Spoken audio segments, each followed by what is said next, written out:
আসসালামু আলাইকুম প্রিয় শিক্ষার্থী বন্ধুরা, জিল্লুর রহমান উচ্চ বিদ্যালয় অনলাইন ক্লাসে সবাইকে স্বাগত। আমি মুস্তাক আহমদ মুন্সি, সহকারী প্রধান শিক্ষক, জিল্লুর রহমান উচ্চ বিদ্যালয় শহীদপুর ব্রাহ্মণবাড়িয়া। আজকে আমি আলোচনা করব নবম দশম শ্রেণীর গণিত বিষয়ের পরিমিতি অধ্যায়ের সিলিন্ডার নিয়ে কথা বলবো, মানে বেলন।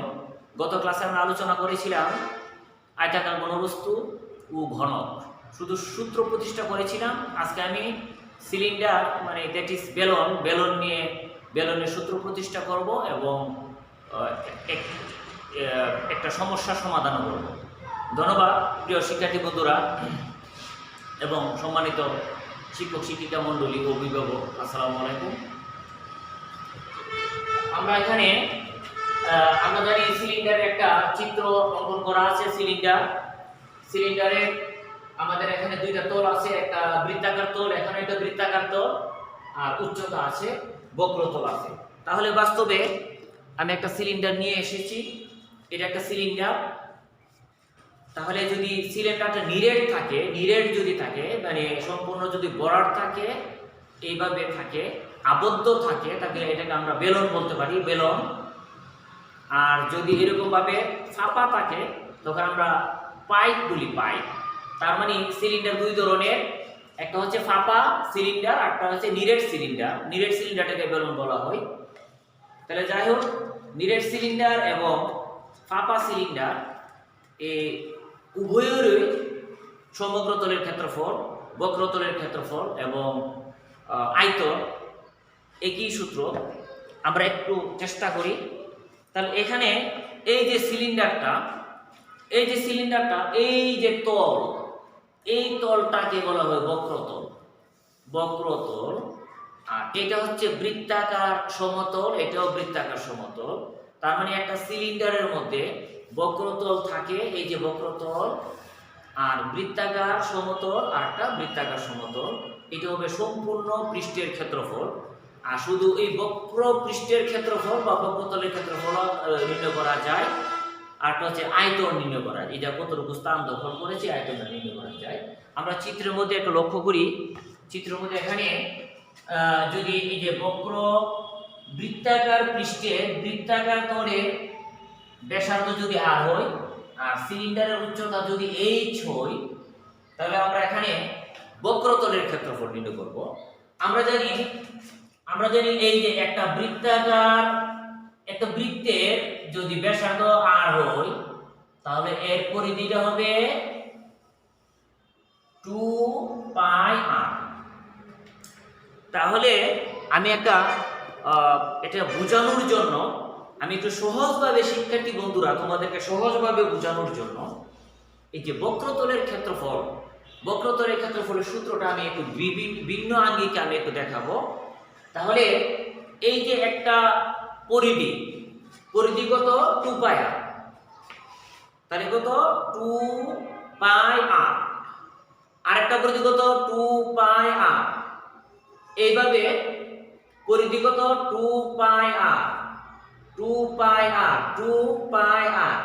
এইভাবে আমার এখানে পরিধিটা h উচ্চতা পর্যন্ত, h দূরত্ব পর্যন্ত আমার পরিধিটা আসবে। তাহলে h সর্বোচ্চ কত আসবে, h পরিধি 2πr, এইভাবে যদি আমি 2π একটা সুতার একটা রাউন্ড দিলে, একটা হলে এটা হবে 2πr। এইভাবে আমার উচ্চতা কত h, তার মানে বক্রতলের ক্ষেত্রফলটা হবে 2πr × h। তাহলে আমাদের এখানে দেখলাম যে সিলিন্ডারের বক্রতলের ক্ষেত্রফল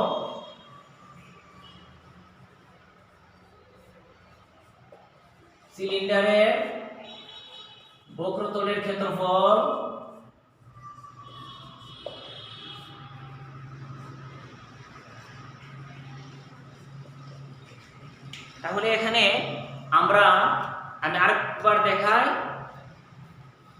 এইভাবে কি হবে, একটা রাউন্ড দিলে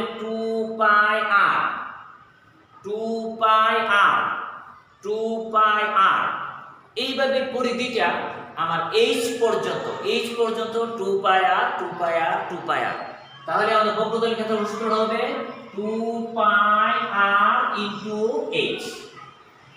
তাহলে সিলিন্ডারের বক্রতলের ক্ষেত্রফল সূত্র হবে 2 পাই আর এইচ।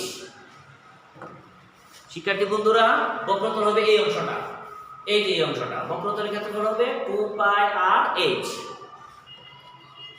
বর্গ একক।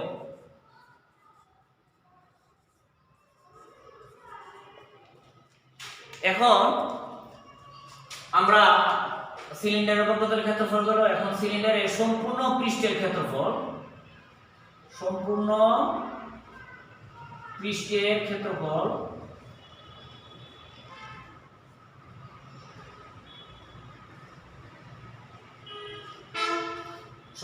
পৃষ্ঠের ক্ষেত্রফল হবে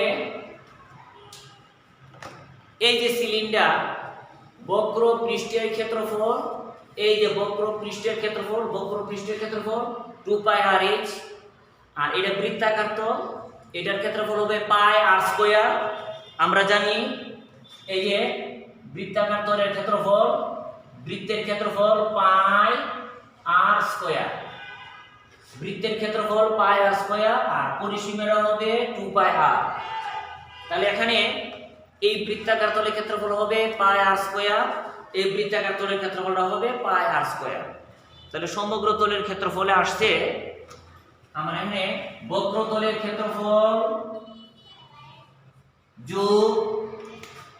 যোগ পাই আর স্কয়ার, পাই আর স্কয়ার যোগ পাই আর স্কয়ার, পাই আর স্কয়ার যোগ পাই আর স্কয়ার 2 পাই আর এইচ, পাই আর স্কয়ার দুইবার 2 পাই আর স্কয়ার 2 পাই আর, তাহলে 2 পাই আর কমন আসে, 2 পাই আর কমন আসলে এইচ প্লাস আর। 2 একটা ধ্রুবক, পাই একটা ধ্রুবক, আর এবং এইচ এর মান জানা থাকলে আমরা এরকম একটা সিলিন্ডারের উচ্চতা এবং যদি ব্যাসার্ধ জানা থাকে আমরা এই সিলিন্ডারের বক্রতলের ক্ষেত্রফল নির্ণয় করতে পারবো, এবং আমরা আবার শুধু বক্রতলের ক্ষেত্রফলটা নির্ণয় করতে পারবো, আর সমগ্র তলের ক্ষেত্রফল আমরা নির্ণয় করতে পারবো। এখন আমরা আসি আয়তনে। শিক্ষার্থী বন্ধুরা, যদি এই দুটো সূত্র ক্লিয়ার হয়ে থাকে তাহলে আমরা আয়তনে চলে যাই। আয়তন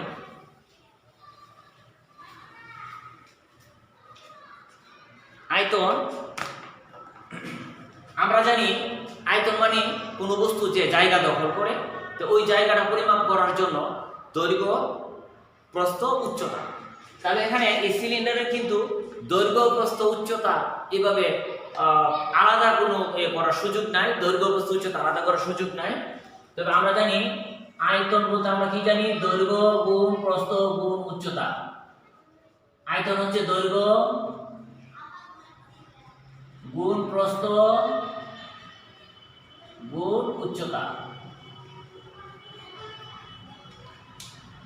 এই যে সিলিন্ডার, এই সিলিন্ডারের দৈর্ঘ্য প্রস্থ উচ্চতা আছে, উচ্চতা, কিন্তু দৈর্ঘ্য প্রস্থ এখানে সুযোগ নাই দেখানোর। তাহলে আমরা কি করতে পারি, দৈর্ঘ্য এবং প্রস্থ মিলে আমরা কি জানি, ক্ষেত্রফল। দৈর্ঘ্য এবং প্রস্থ মিলে হচ্ছে ক্ষেত্রফল ইনটু উচ্চতা,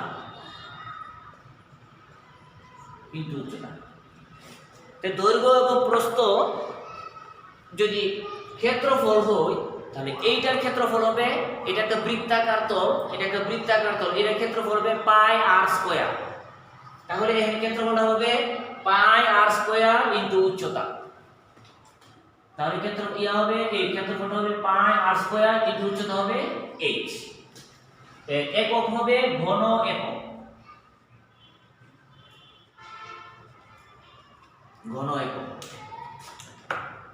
শিক্ষার্থী বন্ধুরা, প্রিয় শিক্ষার্থী বন্ধুরা, আজকে আমি সিলিন্ডার নিয়ে কথা বলেছি। সিলিন্ডারের থেকে 3টা সূত্র প্রতিষ্ঠা করেছি। সিলিন্ডার মানে বেলন, ফাঁপা সিলিন্ডার, এভাবে ফাঁপা সিলিন্ডার আমরা পাইপ বলতে পারি, মাপচুম ইত্যাদি বলতে পারি। আর নিরেট সিলিন্ডার বেলন আমরা বলতে পারি। ফাঁপা সিলিন্ডার এবং নিরেট সিলিন্ডার একই সূত্র একই। তাহলে এখানে এই সিলিন্ডারের শুধু বক্রতলের ক্ষেত্রফল আমরা এখানে তৈরি করেছি 2 পাই আর এইচ, আর সম্পূর্ণ পৃষ্ঠের ক্ষেত্রফল এই পৃষ্ঠ এবং এই পৃষ্ঠ, তার ক্ষেত্রফল 2 পাই আর ইনটু এইচ প্লাস আর। আর এটা আয়তন, এটা যে জায়গা দখল করেছে ওই জায়গাটা যে আয়তন হবে পাই আর স্কয়ার এইচ। পাই একটা ধ্রুবক, আর আর হচ্ছে এটার ব্যাসার্ধ, আর হচ্ছে ব্যাসার্ধ, আর এইচ হচ্ছে উচ্চতা।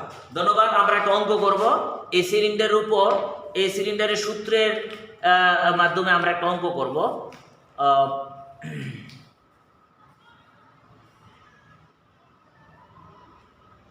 একটি 16.6, শিক্ষার্থী বন্ধুরা একটু দেখো, 16.6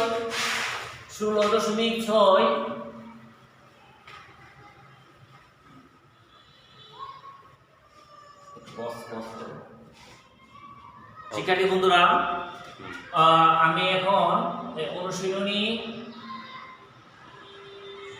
16.4 17 নম্বর অঙ্কটা আমি একটু সমাধান করব, একটু ব্যতিক্রম অঙ্ক, এবং এটা প্রায় আসে, অঙ্কটা আসে। চমৎকার একটা অঙ্ক। একটি লোহার পাইপ, যদি এটা কাগজের, কিন্তু আমি লোহা মনে করে এটা অঙ্কটা করাই। একটি লোহার পাইপ, এই পাইপের ভিতরের এবং বাইরের ব্যাস 12 সেন্টিমিটার এবং 14 সেন্টিমিটার। ভিতরের যে ব্যাসটা হবে 12, আর বাইরের দিকে বেশি হবে কেন? এই যে লোহার বেদ সহ 14, ভিতরে 12 আর বাইরে 14। তাহলে পাইপের উচ্চতা 5 মিটার। তার মানে এটা কি? একটা সিলিন্ডার 1 ঘন সেন্টিমিটার লোহার ওজন 7.2 গ্রাম হলে পাইপের লোহার ওজন কত? তাহলে আমাদেরকে প্রথমে নির্ণয় করতে হবে এই যে লোহা সহ সম্পূর্ণ সিলিন্ডারের আয়তনটা কত আমরা নির্ণয় করব। তো লোহা সহ 14 সেন্টিমিটার ব্যাস, আমরা লিখব লোহা সহ পাইপের ব্যাস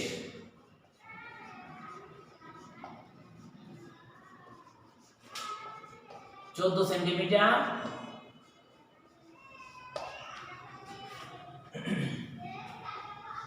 তাহলে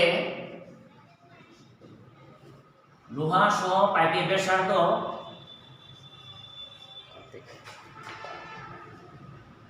R1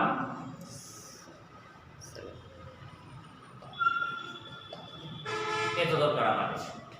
তাহলে এখানে আমাদের যেহেতু আমরা আয়তন নির্ণয় করব, সিলিন্ডার আয়তনের সূত্র আমরা এই কিছুক্ষণ আগে তৈরি করেছি, পাই আর স্কয়ার এইচ।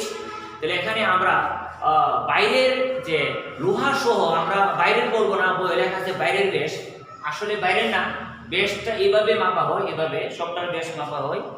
তাহলে লোহা সহ ব্যাস আর লোহা ব্যতীত ব্যাস কত? 14, ব্যাসার্ধ কত? 7। সুতরাং এবং উচ্চতা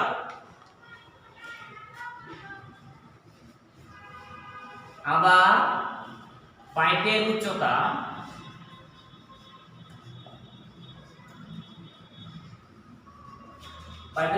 এই দ্বারা আমরা 5 মিটার, এটা আমরা সেন্টিমিটার নিয়ে যাই 500 সেন্টিমিটার। সুতরাং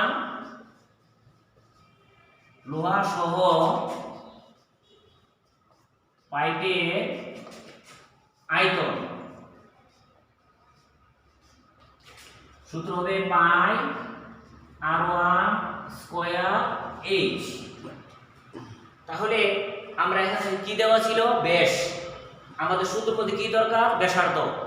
তাহলে আমরা ব্যাসের 2 দিয়ে বাদ দিলাম ব্যাসার্ধ, এইচ সবাইকে আমরা সেন্টিমিটার নিয়ে গেলাম।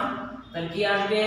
পাই ইনটু R1 কত? 7 স্কয়ার ইনটু এইচ কত? 500।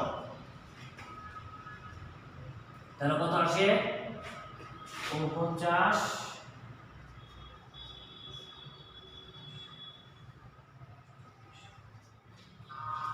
24,500 পাই ঘন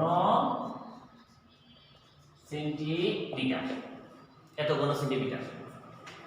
তাহলে আমরা এই এখানে যে আয়তনটা নির্ণয় করেছি, এই আয়তনটা হবে ভিতরে কি ছিল ফাঁপা, ভিতরে ফাঁপা, কিন্তু আমরা লোহা সহ নির্ণয় করেছি। সুতরাং লোহাটা সহ এই পাইপের আয়তনটা আমরা পেয়েছি কত 24,500 পাই ঘন সেন্টিমিটার। এখন আমরা নির্ণয় করব লোহা ব্যতীত, লোহাটা ছাড়া মানে তার এই যে পুরুত্ব ছাড়া, বেদ ছাড়া শুধু ফাঁকা জায়গার আয়তনটা কত আমরা নির্ণয় করব। তাহলে এই সম্পূর্ণ আয়তন থেকে আমরা শুধু ফাঁকা জায়গার আয়তনটা বাদ দিয়ে দিলে তাহলে থাকবে ওই যে বেদ, পাইপের বেদ, লোহার আয়তনটা থাকবে।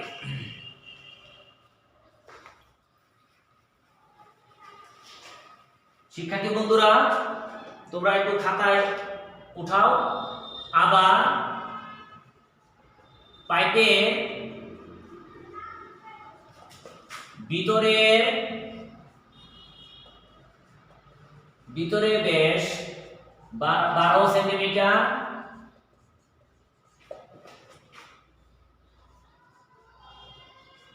তাহলে পাইপের ভিতরের ব্যাসার্ধ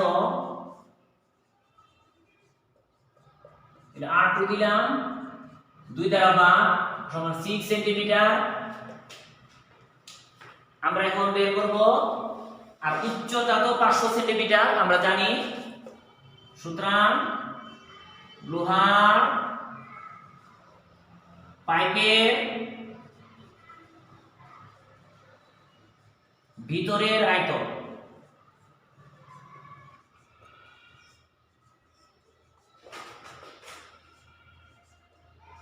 ভিতরের আয়তন হবে পাই into R2 square into H। পাই R2 মানে 6 স্কয়ার, H 500,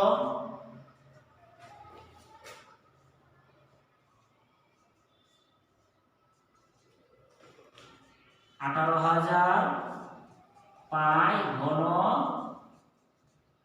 সেন্টিমিটার। তাহলে এখানে 24,500 পাই ঘন সেন্টিমিটার ছিল সম্পূর্ণ পাইপে। তার মানে সম্পূর্ণ পাইপ বলতে আমরা বুঝবো কি লোহা সহ মানে পাইপের বেড সহ এবং খালি জায়গা ফাঁপা জায়গা সহ ছিল এত। আর শুধু ফাঁপা জায়গাটা, শুধু খালি জায়গাটার আয়তন কত এত। এখন সম্পূর্ণ আয়তন থেকে আমরা এই অংশটা বাদ দিয়ে দিলে কি থাকবে? শুধু লোহার আয়তন, শুধু লোহার আয়তন থাকবে। হ্যাঁ, তাহলে আমরা শুধু লোহার আয়তন, সুতরাং শুধু লোহার আয়তন, শুধু লোহার আয়তন হবে 24,500 পাই মাইনাস 18,000 পাই বিয়োগ করলে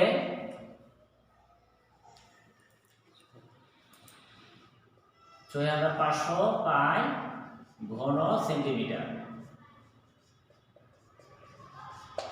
কিন্তু এখানে বলা আছে লোহার ওজন 7.1 ঘন। হ্যাঁ, লোহার ওজনটা কত? এটা কি পাইলাম আমরা? লোহার আয়তন, আর বইয়ে চাইছে তারা লোহার ওজন, লোহার ভর চাইছে। তাহলে আবার দেওয়া আছে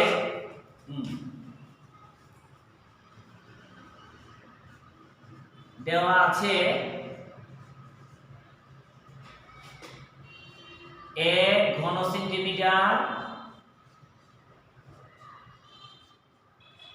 লোহার ওজন, 1 ঘন সেন্টিমিটার লোহার ওজন মানে ভর 7.2 গ্রাম। তাহলে আমাদের যে এই সিলিন্ডারের মধ্যে কতটুকু লোহা আছে? আমাদের 6,500 পাই ঘন সেন্টিমিটার। এটা কিন্তু লোহার আয়তন। তাহলে আমরা জানি 1 ঘন সেন্টিমিটার লোহার আয়তন যখন 1 ঘন সেন্টিমিটার হয় তার ভর হয় কত? 7.2 গ্রাম। যখন এত হবে তার ভরটা কত হবে? সুতরাং 6,500 পাই ঘন সেন্টিমিটার লোহার ভর হবে 7.2 গুণ 6,500 পাই। এখন যা আসে তা 7.2 গুণ 6,500 গুণ পায়ের মান 3.1416। এই যে কাজটা, এই হিসাবটা যারা শিক্ষার্থী বন্ধুরা তোমরা আমার ক্লাসটা যারা দেখতেছো, এখন যারা লাইভে আছো অথবা এটা তোমাদের বাড়ির কাজ থাকবে, এখন হিসাব করে যা আসবে এই এই এই গ্রামটা হবে গ্রাম, বা আমরা কেজিতে নিতে পারি, ইচ্ছা করলে আমরা কেজিতে নিতে পারি, 1000 দ্বারা ভাগ করে আমরা কেজিতে নিয়ে যাব। এখানে যে পরিমাণটা হবে এই পরিমাণটা হবে এত ঘন সেন্টিমিটার আয়তনের লোহা ভর। এটা হচ্ছে লোহার আয়তন, আর এখানে যা আসবে তা হবে লোহার ভর, এর ওজন লেখা। যাই হোক, ওজন এবং ভরের মধ্যে পার্থক্য আছে, আমরা ভর বলবো। শিক্ষার্থী বন্ধুরা, আজকে আমার আলোচ্য বিষয় ছিল নবম দশম শ্রেণীর গণিত বিষয়ে পরিমিতি অধ্যায়ে শুধু সিলিন্ডার নিয়ে কথা বলেছি, সিলিন্ডারের সূত্র প্রতিষ্ঠা করেছি, আয়তনের সূত্র, তারপর বক্রতলের ক্ষেত্রফলের সূত্র, তারপরে সমগ্রতলের ক্ষেত্রফলের সূত্র। শুধু একটি মাত্র সমস্যা সমাধান করেছি। এই সমস্যাটা প্রায়ই আসে, এসএসসি পরীক্ষাতে আসে এবং বিভিন্ন পরীক্ষাতেও আসে, প্রতিযোগিতামূলক পরীক্ষাতেও আসে। আশা করি শিক্ষার্থী বন্ধুরা, তোমাদের কাছে আমার এই বিষয়টি আমি যে উপস্থাপন করেছি, এটা যদি তোমাদের ভালো লাগে তাহলে স্যারকে লাইক কমেন্ট করে জানাবে। পরবর্তী ক্লাস তোমাদেরকে সুস্থ রাখো, তোমরা সবাই ভালো থাকো, সুস্থ থাকো। আল্লাহ যেন সবাইকে সুস্থ রাখেন, এই মহামারী করোনা ভাইরাস সবাই আমরা ভালো থাকি, সুস্থ থাকি, দোয়া করি। আপনারা যারা আমার ক্লাসটা দেখছেন এবং উপভোগ করছেন, আপনারাও আমার জন্য দোয়া করবেন। আসসালামু আলাইকুম, ধন্যবাদ।